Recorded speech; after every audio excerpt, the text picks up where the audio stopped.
Assalamualaikum warahmatullahi wabarakatuh. Hello everyone. In this section, I will be discussing ownership and the stakeholder.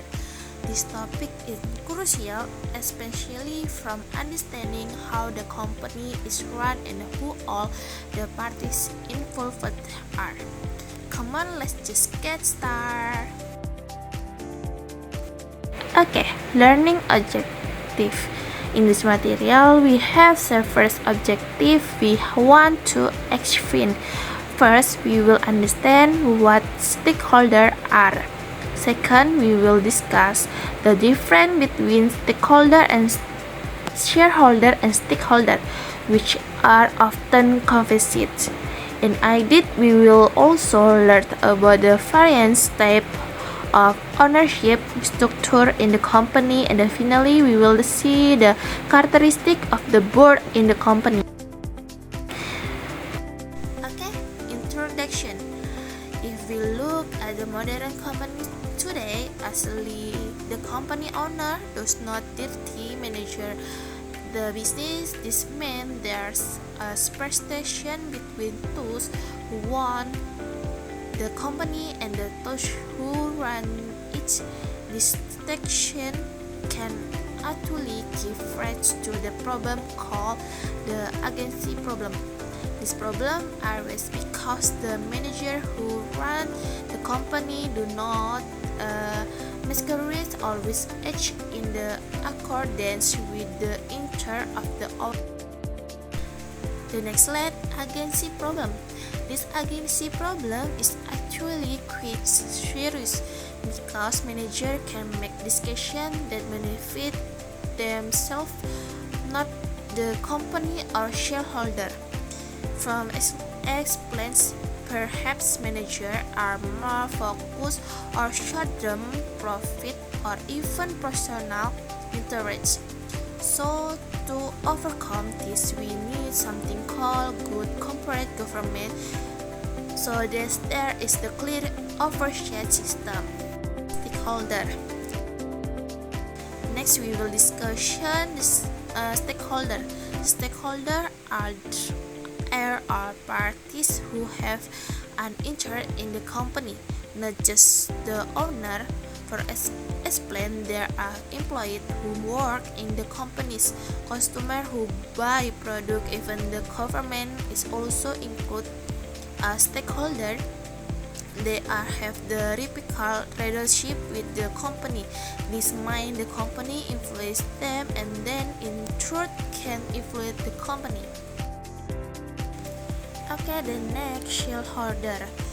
Previously the stakeholder we brought. Now we are focusing on shareholder.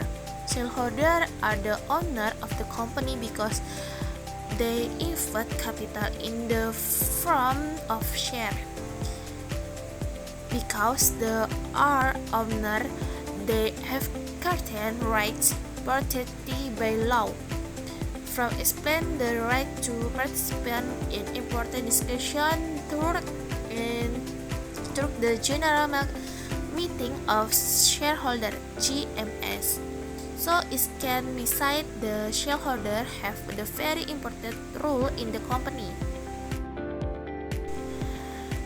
Next, differences.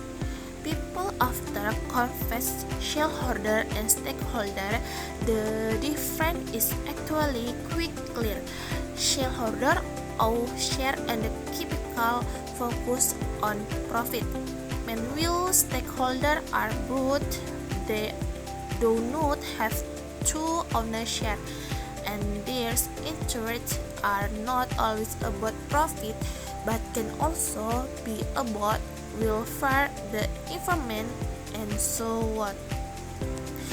So the company is not only responsibility to shareholder but also to stakeholder.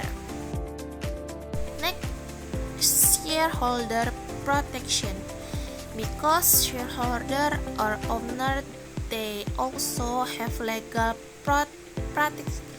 protection. From explain, they have the right to vote in the GMS the right to sue if there is the problem and the right to sell their share and the fair price. In addition, they can also require transparency or even investigation if there is something special in the company. Ownership structure. We move of the ownership structure. Within the company, ownership can vary. Some are owned by institutions such as banks or investment firms, which they call institution ownership. There is also managerial ownership, which the one manager also owns share. Apart from that, there is the private ownership, government ownership, and also family ownership. Each of their steps has the emphasis, but there are also risks such as nepotism in family ownership.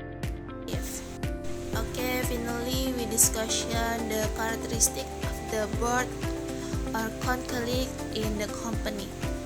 Things like the number of the board members, independence, the roles of the CEO, and general diversity have been solved to have a significant impact the decision making within the company. So it can be concluded that the ownership structure and the role of stakeholder are very important in determining the success of the company. Let's conclude by explanation. I hope you understand this material well. Thank you for your attention. Wassalamualaikum warahmatullahi wabarakatuh.